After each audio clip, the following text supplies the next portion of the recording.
Welcome back to the NutriSave podcast. It's been a little while. It has been. It's my bad. It's back to just being me for a little bit. Joey will be unable to join the podcast. He's off doing stuff with the Marines for, I believe, the next 3 weeks. So after those 3 weeks are done, he should be back. Um, and I believe he'll be able to be more regularly on and be able to talk with you guys. So that's kind of an update on that. We're gonna try and we will be doing the one episode a week. Sometimes we'll have two. There's a lot of sports going on. We're getting right back in the swing of things. The NHL Global Series starts tomorrow, and then regular season I believe starts Monday or Tuesday of next week. So NHL is about to start. NBA is about to start. Football is in full swing, both college and NFL. So we're getting right back in the swing of things. You guys will see more and more content coming from us as there is a lot more to kind of cover and get into. And this past week and a half, there's just been so much. So I'm going to try and get to as much as I can. I've only got an hour with you guys, so you'll see how much we can get to. But to kick things off, quite possibly one of the greatest football games I have watched in easily the past 2 or 3 years, quite possibly longer, was that Bama Georgia football game. When I say the last 5 minutes of that game was insane, but the entire game in and of itself was unbelievable. From the very get-go, you saw Alabama come out and just absolutely put the pedal to the metal, throttling Georgia, going and scoring touchdowns, I believe, on the first three possessions, taking a 21-0 lead. I believe they would get it up to 28-0. Georgia's able to respond with a touchdown, and then you had the safety. It was 30-7 at halftime. And so going into half, I had a lot of questions about, is this Georgia team for real? We just saw them struggle against Kentucky, who I'm now confused about Kentucky because we saw them get absolutely dominated by South Carolina. Played it close against Georgia. Very easily could have won that. Couple of, I don't want to say coaching changes, decision changes there, because obviously you don't know how one decision is going to change a game. But that fourth down punt with like 2 or 3 minutes left, probably should have gone for it there. Ole Miss, you saw that defense just ravage the Ole Miss offense. So you thought, what is Kentucky? Are they good? Are they bad? Are they just playing to the level of their competition? And if so, if Georgia's really just that good, then what was going on in the first half? Or is Bama just so unbelievably good on offense to where they have the ability to get and just jump out on anyone? Because if that Bama team can play a full 60 minutes the way that we saw in the first 30 minutes of that football game, I don't think there's anyone in college football that can touch them. That was unbelievable. The offense just humming on all cylinders, and the defense was able to get stops when needed. They got the safety. There were a couple turnovers going back and forth there in the first half. But I don't know if there's a cause for concern because those second 30 minutes, I guess that second 25 minutes from the start of the second half up towards the very end, where was all of that momentum that we saw from Bama? Where was that kind of energy? Because Georgia came out and did the exact same thing that Bama did, and they closed that lead down and took the lead in the final 2 minutes. And I mean, everyone saw that play out. It just back-to-back shots of 70-plus yards down the field. And so Bama in the first half on offense had 320 yards of offense and 30 points. And their defense only allowed 138 yards, 7 points, a safety, and they forced 2 turnovers. And so so does this now say more the fact that final score aside, does the fact that Georgia was able to come back from down 28-0 and make that an extremely competitive game at the end, having everyone on the edge of their seats, does that tell you more about Georgia or Alabama? Because I think it tells me a hell of a lot about the resiliency of this Georgia football team. You're down 28-0 to one of the top 5 teams in the country. You're the number 2 team in the country, you probably shouldn't be down 28-0 in the first place. But to see them go and kind of just be like, hey, You don't have to get it all back at once. Take it piece by piece, score by score, and just play every single play and don't look at the scoreboard. That I think that tells me a hell of a lot more about them. I do have some concerns if Bama continues to go out and do this. We're only going to show up for 30 minutes a game because you saw it against USF. USF hit it close in the first half. It wasn't until the final 10 minutes of that game where Bama really started to pull away and play like Bama. And given this was the same thing we saw last year, the first 2, 3 weeks of the year, Bama looked very rocky, and then all of a sudden they just clicked and never looked back until that Michigan game at the end of the year. And so I have some concerns for Bama. I like to see, I liked what their offense did. I mean, it was an offensive game. Um, Let me rephrase it. It wasn't an offensive game. It was an offensive game in the first half for Bama and an offensive game in the second half for Georgia. The defenses for respective teams were great. I mean, it was all around just a great football game. Unbelievable. Loved every minute of it. Now, diving deeper into that, is Ryan Williams the best wide receiver in college football? I mean, this is the stats he's putting up is unbelievable. I mean, the bobbled catch, the hand-eye coordination to do that as he's got a defender right there. There's it wasn't contact like pass interference contact, but it was like they ran into each other, which caused him to bobble it. But for him to be able to juggle it and then still bring it down, go get more yards after catch, and then to hit that spin move again. I mean, that Ryan Williams spin move, I believe, is going to become so iconic with the younger generation. It's going to become so. It's going to be one of those things where it's like you've got the. It's not going to be on the level of like the Kobe like step back or the jumper where you yell Kobe and throw it in the trash, but it's going to be something that you look out on a schoolyard someday and you're going to see kids. They're not going to yell, "Oh, Ryan Williams hit a spin move." You're going to see that them mimicking that like falter step and then turn.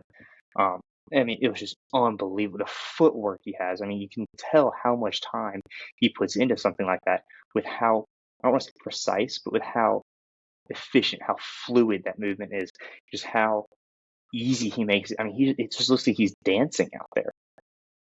And so, just to give you a thought on some of his stats, against Georgia, one of the best defenses in the country, he had 6 receptions for 177 yards. That's a 29.5 yard average. That is unbelievable. I mean, he is just bred to go get deep balls. I mean, he's fast. He's got decent size, and he's got unbelievable hand-eye coordination. But he's also shifty. I mean, you talk about shifty. One of the big names that comes to mind for me, Malcolm Perry for Navy, a couple years ago. I believe it was 4 years ago, 5 years ago now. Unbelievable runner, just so easy to make guys on the defense miss. And this was back when Navy was going 10-2, 10-3, 11-2, where their only losses were Notre Dame, Army, and then some random team because they always love to blow one. So that shiftiness is something that I think will translate very well to the NFL. Um, I don't know. I don't have a good comp for him yet because we've only seen 4 games so far, and so it's hard to be able to say, okay, well, when he goes to the NFL, he's going to be like, oh, Megatron for. No, I'm not saying that, but that comp, I don't know if I can place a finger on one yet. By the end of the season, for sure, but for now, I don't know. But I mentioned the hand-eye coordination, unbelievable. The shiftiness and the spin move, and the spin move on the not the last play of the game, but that go-ahead touchdown was unbelievable. Again, he makes it look so effortless. It just looks like he's dancing.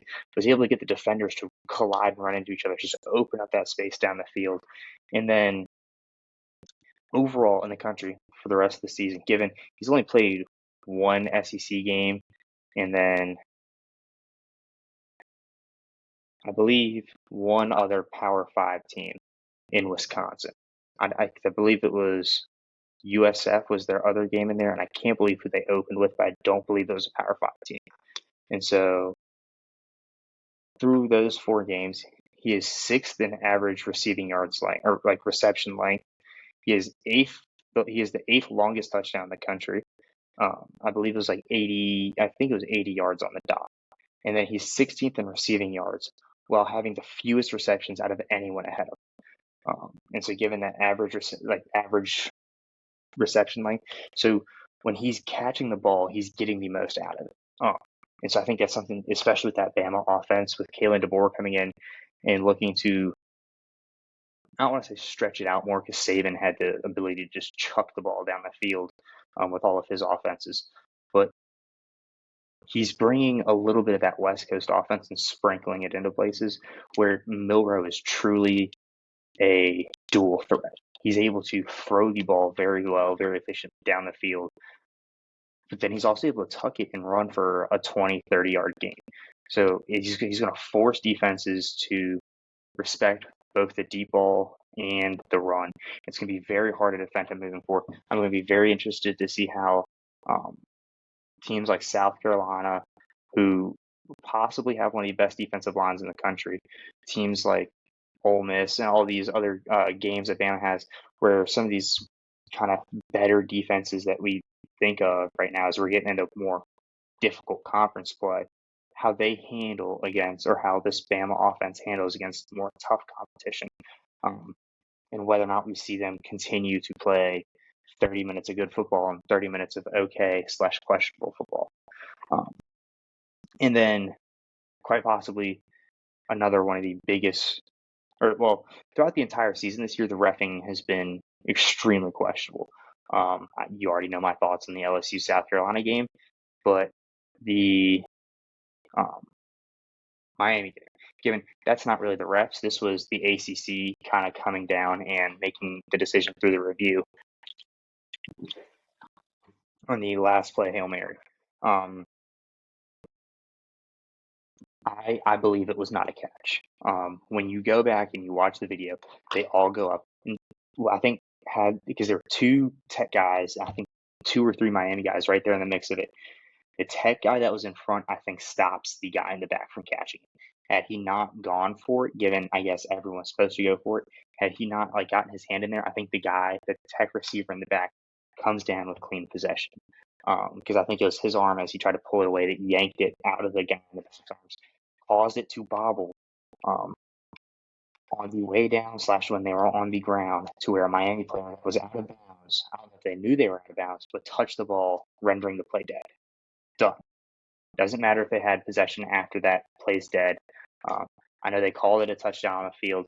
I think that it was not a catch. I think there was enough evidence to say that was not a catch. But to go and say that Miami deserved that win or Virginia Tech deserved that win, I don't really think anyone deserved the win. That end was very questionable. And Miami, again, I think Miami and Ole Miss are in the same boat. Both played Miami. I'll give Miami credit. They played Florida at the start of the season. They got a Power 5 team out of the way. Absolutely just went in and destroyed the Swamp. Absolute demolition of Florida. And given we have a lot of questions about what this Florida team is this year, are they good? Well, not are they good, but are they going to be decent? Will this be Napier's last year? But then they come out and play a bunch of cupcakes, and you go into conference play and play like that against Virginia Tech. Given they didn't play bad, I mean, they had 529 yards of offense against Tech and 508 yards of offense against Florida. So where is that drop off that we saw from the 41 points and a blowout that we saw against not Virginia Tech, but Florida, to where that Tech game was able to come down to the wire? I believe it was only a 3-point game. I can't remember. It was either a 3 or 4-point game because that touchdown would have sent or given Tech the win. But I'm starting to wonder, because you look at the Ole Miss team, played nobody before they went and played Kentucky, and they were so used to just having the ease of being able to walk down the field and score. Given Ole Miss was able to walk down the field and score on that first possession, but Kentucky came back out and punched them in the mouth, and Ole Miss didn't know what to do. They hadn't faced any sort of resistance all year, and this is what I'm starting to wonder. Hey, when you're some of these top premier teams in the SEC and in college football in general, you need to go out and schedule some tougher non-conference opponents. Yeah, I know your conference schedule is hard, but in order to prepare you for that hard schedule, you don't go out and schedule a terrible group of five team or a team that no one's ever heard of. Go out and get a good Mid-American team. Go out and get a good American Athletic Conference team. Go out and play like a Tulane, a Memphis, where I don't want to say it's not going to be a gimme win, but it's going to challenge you. It's going to tell you who your team is, so that when you go into these battles in Bryant-Denny Stadium, in Knoxville, in Sanford Stadium, you know who you are, and you're able to fall back on something, on some sort of foundation, compared to when you go into Wake Forest and beat them by 40 or 50. You don't know who you are. Your backups are playing half that game. So these bigger Power Five teams, these more kind of, I want to say, top of the line programs, need to start looking at, hey, we should probably schedule a little bit of a better out of conference schedule. Not gimmies, not cupcakes, but like something a little bit more challenging, but something that's still very winnable. And so where this comes in for Miami, I think their defense has some problems. The versatility of Kyron Drones, I think, is what kept Virginia Tech in that game. And he's I don't want to say he's done that all season, but he's been there and been able to kind of show that all season. And so the other thing is Miami couldn't stop turning the ball over. Two out of the three Miami turnovers led to Virginia Tech touchdowns. I believe the third led to a Virginia Tech field goal. So I think Virginia Tech was able to capitalize on all of the turnovers that Miami had. And again, when you're having possessions that end up, um, I want to say, I will say, if you have negative possessions and then the other team's going and capitalizing that, I think that's where the gap is between this Miami team that went and dropped 45 on Florida in the swamp and this Miami team that nearly lost on a Hail Mary at home against a Virginia Tech team that struggled against Rutgers and lost to Vandy, which both, again, not not premier top of the line programs, but decent programs. Certainly will give you a run for your money. And so it'll be interesting to see where Virginia Tech goes from here. Just seeing their schedule and seeing the ACC, in my opinion, this year is fraudulent. We saw what happened with Clemson and Georgia when Clemson played a real team, given that was the first week of the season. They have since come out and annihilated App State, NC State. Miami didn't. They beat the crap out of Florida, but since then they hadn't played anyone. Very questionable against Virginia Tech. Louisville struggled and lost to Notre Dame. Georgia Tech has had some problems. Florida State's 1-4, I believe, if I remember that correctly, 1-3. So I think it's very possible the ACC ends up with only one team in the playoff this year, and that's because it's an automatic bid. Given if it wasn't automatic bid, it'd probably be in like the 10 or 11 spot. And if you look at our TNP rankings, the ACC, their highest ranked team, is not that high. I believe it's Clemson. That's actually, I think they're on the 11th spot. But to go and Clemson's in the 12th spot, Miami's in the 11th spot. So go check out those rankings. They're up on our Instagram. They will be posted weekly, kind of giving you an update on, hey, where we think, or these are who we think the best 25 college football teams are. Part of it's win record, part of it's how they've played against certain teams. Like, for instance, Boise State has one loss, but JMU's undefeated, and Boise State's ranked higher than JMU.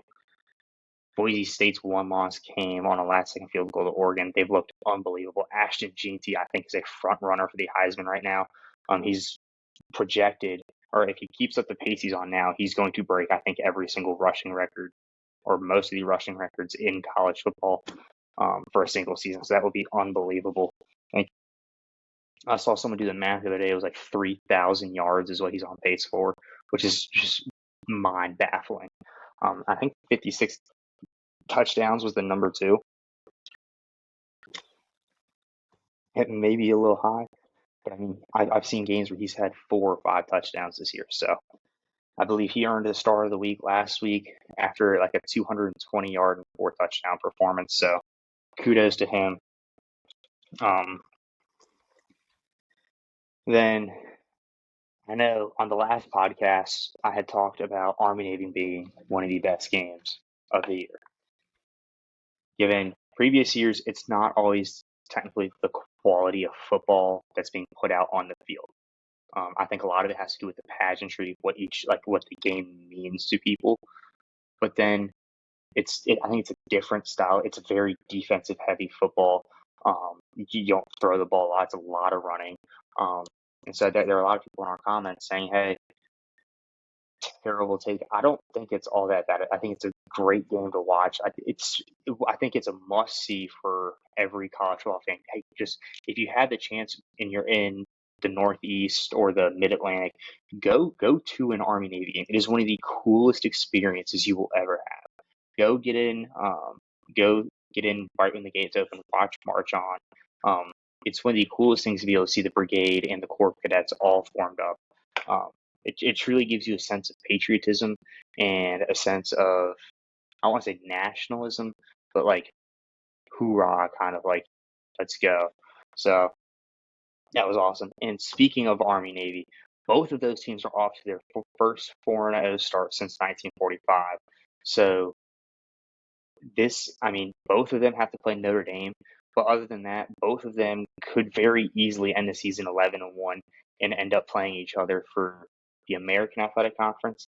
And the Army Navy game could be a because the college football playoff will already be like set before that. But in big proposition here.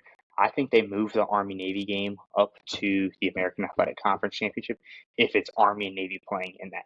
I know that logistically would be hard, but I believe I looked at in the week of the Army Navy game. Now it's in Landover this year, so it's at Washington Stadium. The Commanders are out of town that weekend. I believe they're out of town the weekend of the American Athletic Conference. So the American Athletic Conference is Friday, December 6th. Even then, you can still have the Army Navy game, I think, that Friday, and do all the pageantry then, assuming both teams are in the American Athletic Conference, in the championship. But that would be an awesome precursor. It's a winner go home kind of, hey, if we win this, we're in the college football playoff kind of situation. Um, but I mean, Navy, this offense is not something that we've seen in the past couple of years. Navy's averaging 46 points per game. Um, Last year, they were right around the 18, 19 point mark, and they've been around there for the past 2 years. And they were almost bowl eligible last year. I think they finished 5-7. And then 2 years ago, they're 3-9.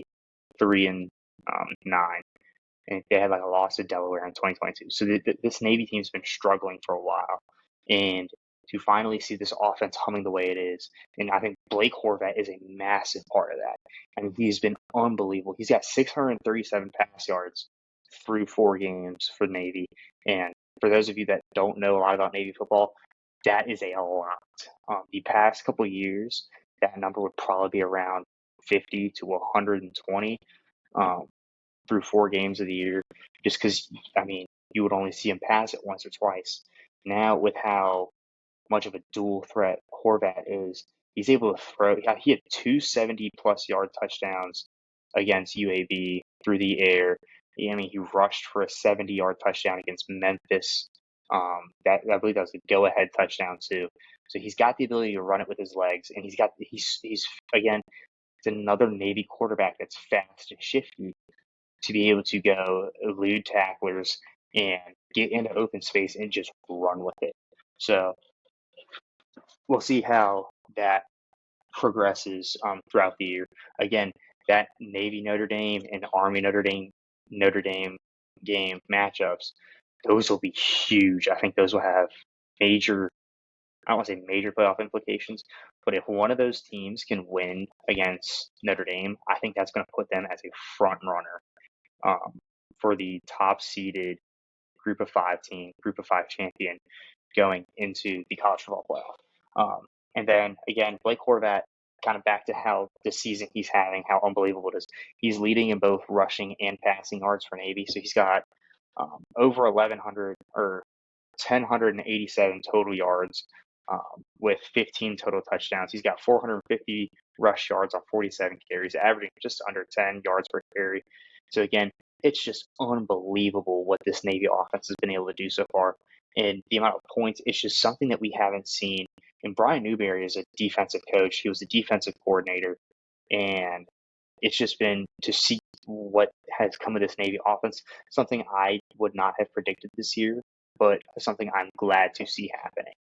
Um, so I think Navy's big win this year is going to be that Memphis game. If they can beat I think USF is the other big conference game I think they need to get through to kind of have a good line at the conference championship.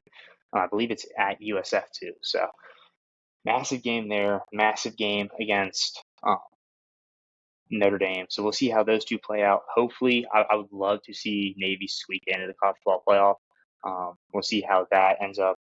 We'll see JMU's another contender, Boise State's another contender. So we'll have to see how those teams finish out the rest of the season and see who's going to fight. And could we see two Group of Five teams get in?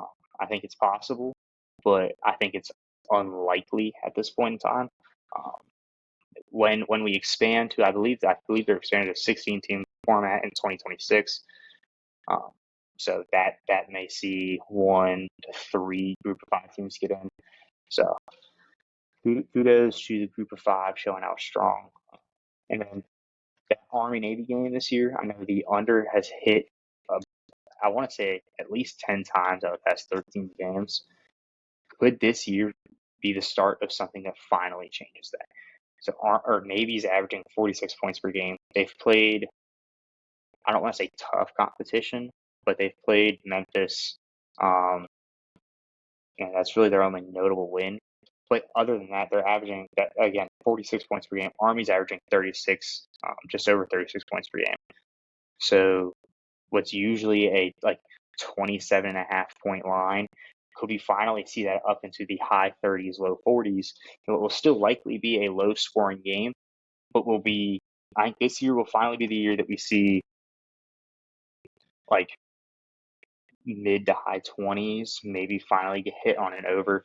So I think it's gonna be a great game in Landover. Moving on to kind of back to the SEC, this Oklahoma Auburn game.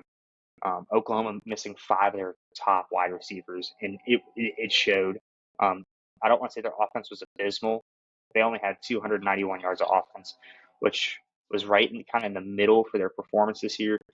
Their two lowest, their two ones that were lower were against Tennessee, in which that wasn't a very offensive heavy game. A lot of defense. Nico Iamaleava had a great game. Was able to kind of really piece together some good drives there in the end. And then against Houston, which kind of surprised me because Houston has not been a decent team this year. Compared to years past, they've had great programs or great teams coming out of that program. But for that Auburn game to go down the way it did, in which, again, Oklahoma, I think, was supposed to be one of the teams that was going to contend for the SEC this year, given we have that echelon of Georgia, Bama, Texas, and then I think Ole Miss was up there. After that Kentucky loss, I'm going to knock them down a ring to kind of like that Mizzou, Ole Miss. I don't think A&M's quite there yet, but kind of that second level where it's like, hey, there's an off chance you get to the SEC championship, but you're not controlling your destiny. And so Oklahoma, if they can't piece together some offense, I don't know if they're going to be left in the top 25 at the end of the season. I mean, you still have games with the Red River rivalry coming up here October 12th, and that's in the Cotton Bowl, and then you're at Ole Miss, at Mizzou, at LSU, and then you're at home against Bama, and then you have what could possibly be a trap game against South Carolina. And so that's if your offense can't piece something together, that's 1, 2, 3 pretty high octane offenses. where you're not going to be able to keep up in a shootout. So if your defense doesn't show up for one of those games, you very well could lose by 40 points. Given Brent Venables has had some very good defenses running at Oklahoma the past 2 years. And so to see that would be a massive, massive blow to the Oklahoma fan base. They had a great atmosphere for that Tennessee game. It was a great game, but they need to be able to generate something on offense. Given Dylan Gabriel leaving and going to Oregon did not help, and they're kind of, I don't want to say they're rotating a two quarterback system, but I don't think they have a clear, hey, this is our guy yet. They're still looking for someone. And so they're really going to need their defense to play a massive game against Texas. And so I think for them to be able to have any remote chance, they need to be fully healthy. Given they don't have a game this weekend, so that's going to help. But you're not going to be able to rely on a pick six at the end of the game to win. So I think in order for them to be able to get it done, they're going to need to kind of, I'd say, I don't honestly do what Michigan did, but because Michigan, I think just their offense was abysmal. But kind of limit the explosive plays. I don't know if we'll see Arch or Quinn, but if you're going to see Arch Manning at quarterback, get pressure to him. Given he's been able to release some absolute dimes, so you're going to have to get pressure to him quick, get him rattled early, and then kind of let the environment affect him. I mean, he's a 18, 19. I don't know how old he is. I think he's under 20, but he's a young quarterback just coming into the college football scene, and so give him a taste of what a harsh environment is. He's been able to get comfortable in all these games. Quinn played all of the Michigan game, and so kind of get him, don't get him going, but just shut him down early and kind of let that offense. If they need to get time rolling, give them stops, give them room to kind of take off. That's going to give them the best chance against not only Texas, but the rest of these games. But then you look at, and the reason I say this South Carolina game could be a trap game for Oklahoma, South Carolina, I think, has one of the best defensive lines in the country. I mentioned that earlier, but you've got Kyle Kennard and Dylan Stewart rushing from opposite sides. You got TJ Sanders, Tonka Hemingway coming up. And I mean, there's so much depth there with some of these backups that we got coming in. Gilbert Edmond came back. And so for all of these guys coming in and rushing in a questionable Oklahoma offensive line and a questionable quarter. I don't know, because I mean, watching that Auburn game, I think it was the pressure for Auburn that was able to force Oklahoma to make mistakes, kind of force the quarterback out of the pocket, and then make questionable throws, questionable decisions, led to some bad turnovers. And so, I mean, if Oklahoma is going to give that South Carolina offense free possessions, then it very well could be something similar to the LSU game where you saw South Carolina jump out to an early lead. But if Lenore Sellers stays healthy that whole game, South Carolina wins that game, and South Carolina could beat Oklahoma. That may be a hot take for some of you, but I think it's very reasonable. Because if Oklahoma doesn't have an offense, their defense isn't going to be able to win in the SEC. They're not going to. You have to be able to put points on the board. 22 points. I believe it was 22, but I think it was 27, 22. But you're going to need to rely on your offense putting points on the board, not your defense. And so, last thing I want to touch on for college football was all this going on with the UNLV drama. You saw Matthew Sluka. He was apparently offered $100,000 to transfer from Holy Cross, where he wasn't bad, but he wasn't like out of this world impressive. And so he was offered $100,000 to transfer from Holy Cross to UNLV. And I mean, he threw for just over 1,700 yards and a 61.9% completion rating in 2023, and 2,400, almost 2,500 yards and almost a 56% completion percentage in 22. And I think he got it done more with his legs as a dual threat quarterback. And so he claims he only received $3K of what was originally promised to him. And so I think this is you look back at why Nick Saban retired, and he said that this wasn't like the college football that when he started coaching, he didn't recognize it anymore. I think for this NIL, the beast that we've unleashed, these are problems we're going to see more often until there's some sort of regulation or legislation that's put in place to kind of control and tame what's going on. And so until that happens, I think this isn't going to be the only time you've seen this happen. So Sluka self redshirted and he'll enter the transfer portal with a year left of eligibility because he redshirted. He played in 4 or less games, and he also had that COVID year, which allowed him to play this year. So another legacy quarterback we'll see that's really old. I have some thoughts on those after Alan Bowman screwed me out of 5 different parlays, but that's that. Learned my lesson, not betting on Oklahoma State anymore. But yeah, the UNLV running back, I think it was a backup running back, also self-registered. He said it didn't have anything to do with the uh, NIL stuff.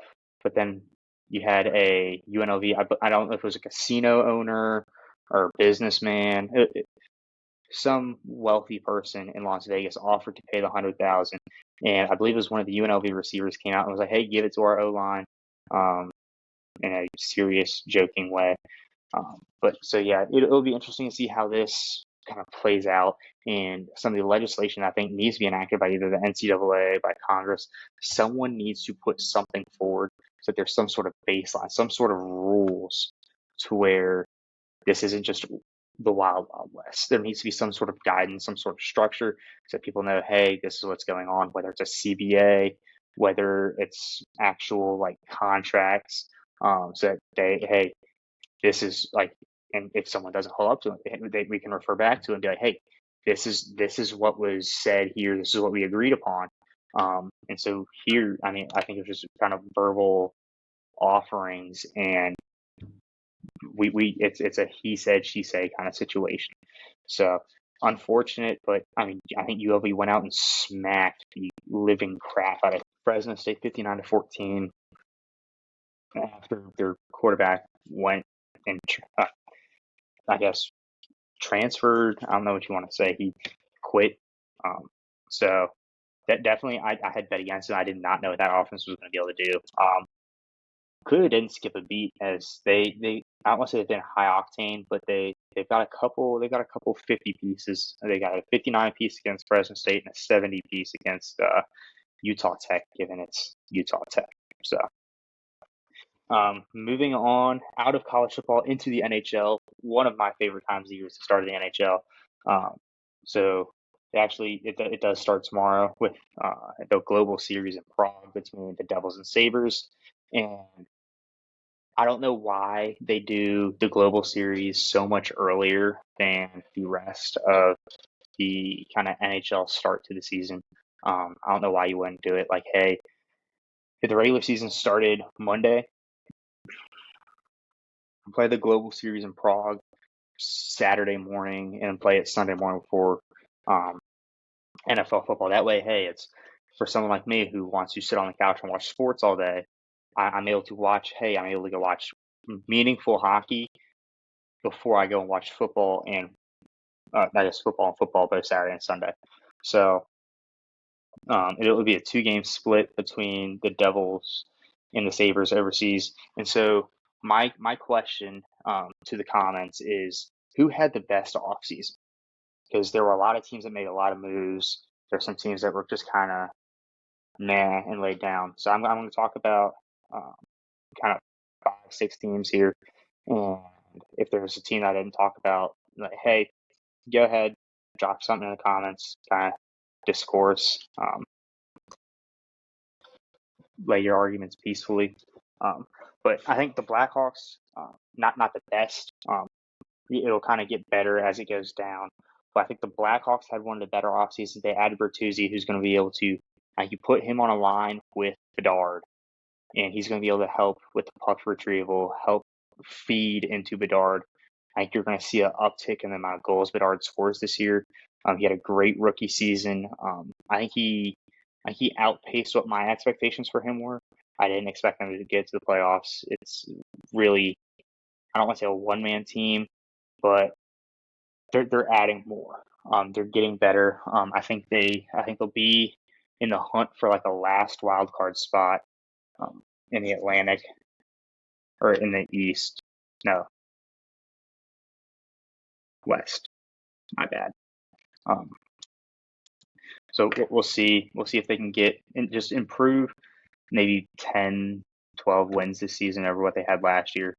They also added Bertuzzi, or not Bertuzzi, my bad, I already mentioned that. They added Teravainen. He's coming back after a stint with Carolina. Another 20 goal scorer who's been a pretty consistent 20 goal scorer the past couple seasons. So again, you're gonna be able to take some of that defensive pressure off of Bedard. You're gonna be able to, Bertuzzi's gonna be able to contribute a little to the offensive scoring. Teravainen's going to be able to contribute, and then you've got the piece already there and Seth Jones on defense. So we're seeing the Blackhawks ownership start to kind of piece together a lineup and build it around Bedard. See if they can. They're not going to try and win now per se, but I could see them trying to win. Hey, 3-4 years down the line from now, very well, good chance Blackhawks make the playoffs by then. Next, the Devils, one of their biggest weak points last year, I think, was their defense. They just had kind of young, I don't want to say unskilled, but they had young, not experienced defensemen that had a lot of pressure put on them. There were a lot of injuries on the back end. They went out, added Brendan Dillon, very good veteran defender, and Brett Pesce out of not South Carolina, but the Carolina Hurricanes. Again, good veteran depth, be able to help strengthen up that back line. I think they're going to be something, not a contender. I think they're gonna squeeze into the first wild card spot in the East. I'm going to get to all my predictions, but I think the Metro this year is one of the most stacked lineups in all of, or it's not stacked lineups, but stacked divisions in hockey. So it'll be very interesting to see how those division games battle out. Utah, first season in Utah for their inaugural season after the Coyotes transferred their organization there, redid everything. I don't like their jerseys. I think they could have done a lot more with it, given, while I don't think that they should have just left it as Utah Hockey Club, I do like the fact that they're like, hey, we're going to take some time on this, make it right the first time. But first time that they go and rebrand. I don't want them to leave it as the Utah Hockey Club for a couple of seasons like the Commanders did. I want them to come up with something by this offseason, be able to rebrand this offseason. I think that's just the best for kind of the fans there, so they're able to kind of build an identity, uh, build a culture around the team. But they were able to add Mikhail Sergachev, uh, left in free agency from Tampa Bay. Uh, Great, again, a great defender, good goal scorer. I mean, he's got Stanley Cup experience, won the cup a couple of times with Tampa. So I think he's going to be able to bring some veteran experience to a rather inexperienced Arizona, well, formerly Arizona lineup. And they also added Dan Marino and Ian Cole. Not Dan Marino, Marino. I believe they're both from Pittsburgh. They got the connection there. But we'll see how this plays out. I don't know if I have any expectations, speaking for the fact that, pause.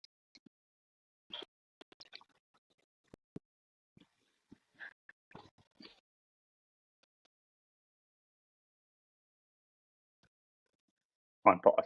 I don't know what my expectations for them are going to be because they're in the Central and there's just so much competition within there. I mean, you've got Dallas, Nashville, Winnipeg, um, Colorado.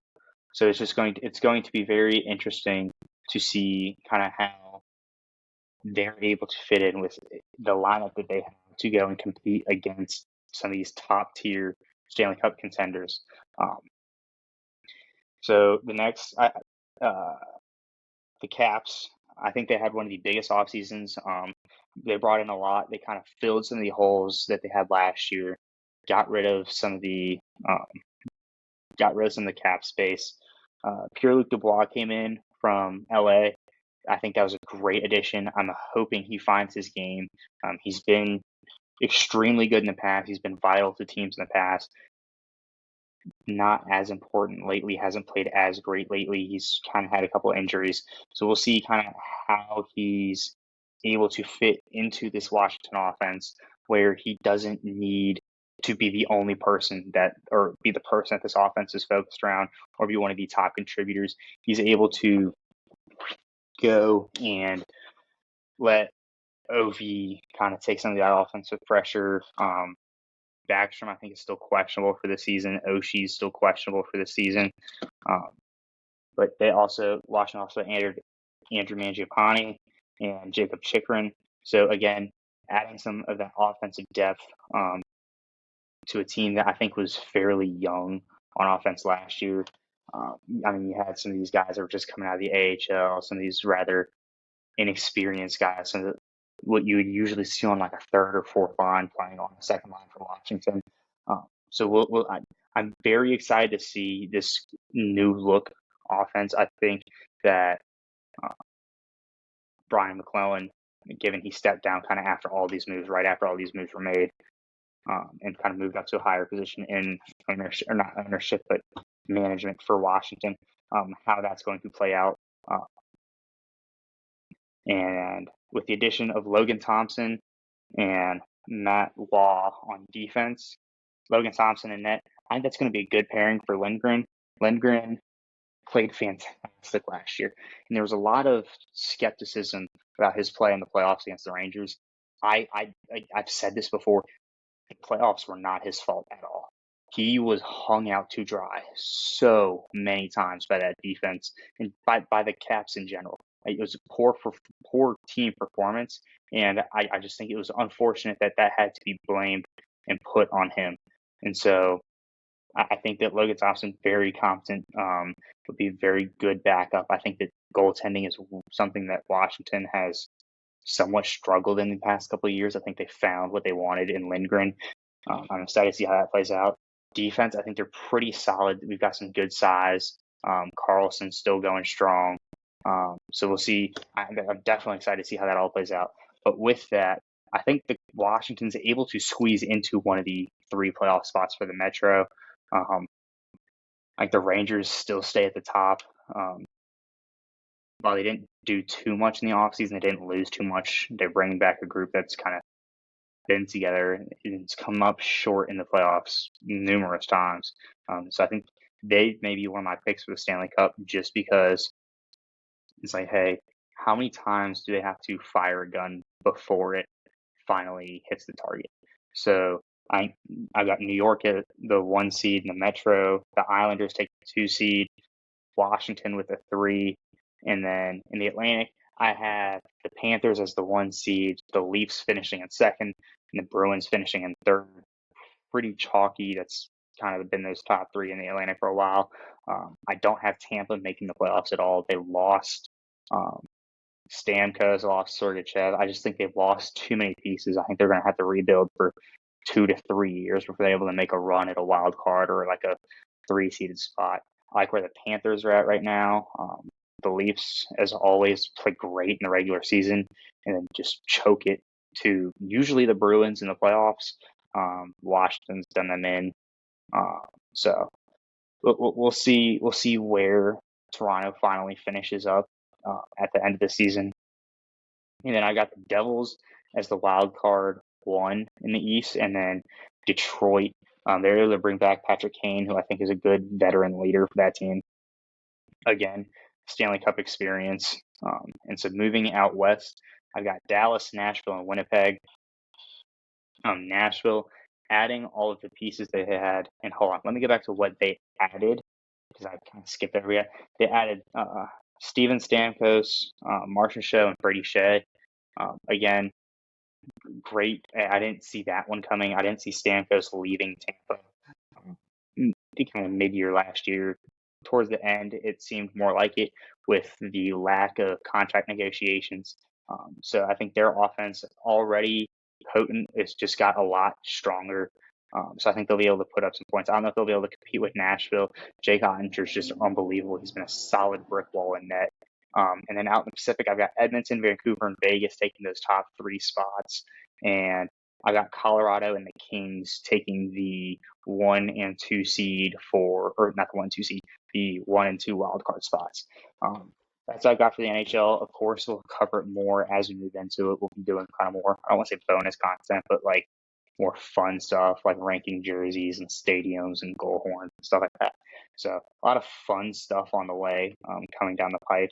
Um, but kind of as we're still in NFL season, still kind of getting right into it.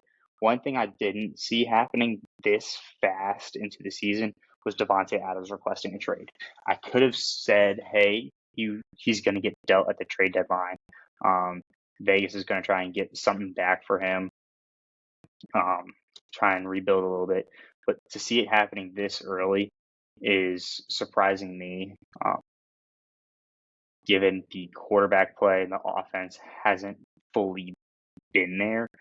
Given he's still, and it hasn't been there the past couple of years, but he's still been able to, I believe he had over 1,000 yards receiving last year on an offense that was rather terrible. So he's listed the Jets and New Orleans as like the top targets for the trade. I think the Jets are more likely right now as they have 16 million in cap space, whereas New Orleans only has 2. So New Orleans would have to move a lot around in order to be able to fit him. The reasons he's listed those 2 as his top was he's played with Aaron Rodgers in Green Bay and he played with Derek Carr out in Vegas. So we'll see where he goes with there. But the Saints wide receiver room, I'd say it's already pretty decent. You've got Chris Olave and Rashid Shaheed, who've kind of done a lot of heavy lifting so far.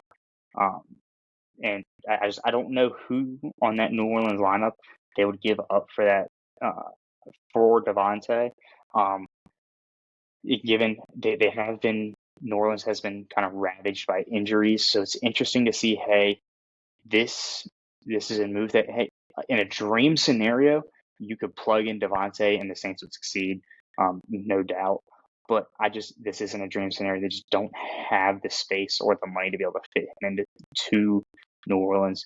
And then the Jets have the cap room, and they are in desperate need of another weapon, and especially another wide receiver. So, I mean, their possible wide receiver line, or their wide receivers could be Devontae, Garrett Wilson, Allen Lazard. I think it's a very good 3 wide receiver rotation, very potent. I think it's extremely dangerous. And with Devontae already knowing Aaron Rodgers and being close with him, I think that's going to allow for chemistry and to see plays that we haven't seen coming from this Jets offense in a while. Given I think there's needs to be some things addressed on that offensive line, as that game against the Broncos was rough. Rodgers got hit probably more times than if you were a Jets fan you'd want to see.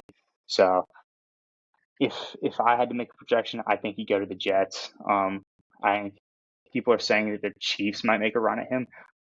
I don't know if he wants to go to the Chiefs. It'll be interesting to see how all that plays out. And there's a lot of, Rashid Rice just went down. So I mean, there's space in the lineup for him. I don't know if they necessarily have enough space in the cap for him. So we'll see how all that plays out coming down the next couple of weeks. But as we kind of wrap this episode up, my picks of the week, I got South Carolina to cover 9 against Ole Miss in Williams-Brice Stadium. I think this defensive line is going to play a massive role for the Gamecocks. Kentucky had 4 sacks and 7 tackles for loss against Ole Miss. That's kind of what stifled that high-powered offense that we had seen in the first 3 weeks leading into that Kentucky game. So, I mean, look for Dylan Stewart to get a sack. Look for Kyle Kennard to get a sack. I mean, it's going to be a great game. This might be one of the most hostile environments you see in college football this year. I don't think anyone has a deeper hatred for Juice Wells than this South Carolina student section will. So if you're a 5-year-old at the game, you might want to wear some earmuffs. And I've got Mizzou money line at A&M. A&M has been a roller coaster so far this year. We've seen them play well. We've seen them not play well. They had a good win against Arkansas this past weekend. We saw them struggle with Bowling Green. We've seen them play somewhat well against Notre Dame, but there were questions that needed to be answered there. So we've seen them go back and forth. I think Missouri in a must-win game for them. I mean, they've had some questionable games so far. They went to overtime against Vandy. Boston College kept it really close. So I think Missouri, if they're trying to establish them as one of the top teams in the country and a contender for the SEC, they need to take this game in dominant fashion. So I got Missouri money line. In Kyle Field, I have UVA money line versus Boston College. One of the places I thought game day probably should have gone this week. I think it's going to be a great matchup. UVA 3-1, their only loss coming to Maryland. Tyler Calandria has been great throwing the ball around. So we'll see how that UVA offense goes against this Boston College defense. And Boston College barely squeaked out with the win last week. So to give me a UVA money line, I got Navy minus 9.5 against Air Force. First leg of the Commander in Chief's Trophy. Always a good game. It's at Air Force. Air Force wearing their Air Force Spec Ops uniform. So it'll be very cool to see those this weekend. Possibly one of the best uniforms we've seen this year. But I just think it's going to be too much for the Navy offense. Too much Navy offense for the Air Force defense to be able to handle. I think Navy's going to be able to run away with it. Knock on wood. And I've got shifting over to the NFL. I've got Baltimore laying to cover minus 2.5 against Cincy. I think Derrick Henry's going to have a big game. The Cincy offense or the Cincy defense just hasn't kind of done enough to kind of keep them in games. They had a decent game against Carolina, but other than that, they've struggled this year. Give me Houston money line versus Buffalo. I think that's going to be a great game. And it's going to be. I think it's going to go one of two ways. It's going to be a close game and Buffalo wins, or I think Houston's going to run away with it and win by 10 plus. I just don't know which Buffalo team we're going to get. Will it be the team that struggled with Arizona first game of the year, gave up some pretty bad special teams plays, or will it be the team that we saw absolutely dog walk the Jaguars on prime time? So we'll have to just see how that plays out. I've got New Orleans plus 5.5 against Kansas City. This is a little bit of wishful thinking. Kansas City offense has struggled. They've got a lot of injuries they got to deal with. It'll be interesting to see how they're able to kind of go about it.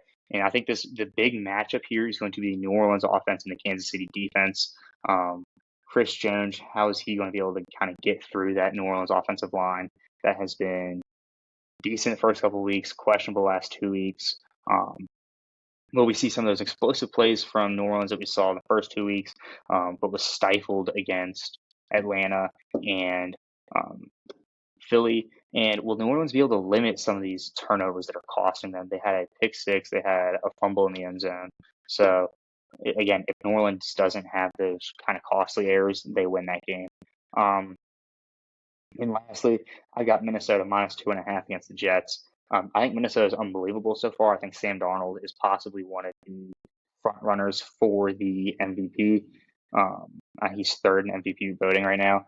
And a massive question at the end of the season is if Darnold wins the MVP and Minnesota goes decently far in the playoffs, where do you put him? And what do you do with him? I think they just signed him to a 1-year deal, so you let him walk, let an MVP quarterback walk, or do you sign him to a bigger deal and let McCarthy sit on the back burner and just kind of let him learn and develop more? And then for tonight, Thursday night football, best bets, I've got Baker Mayfield over 3.5 rush attempts, Mike Hughes over 3.5 tackles, Levante David over half a sack, Baker Mayfield over 22.5 pass completions, Bijan Robinson under 63.5 total rush yards, and Cade Otton over 29.5 receiving yards. And that is it. Thank you for tuning in. We love y'all. We appreciate y'all. Everything y'all do for us. Liking, commenting. If you're watching this on YouTube, go ahead, like it, share it. If you're listening on Spotify, thank you. And again, thank you for tuning in. We'll see you guys next week.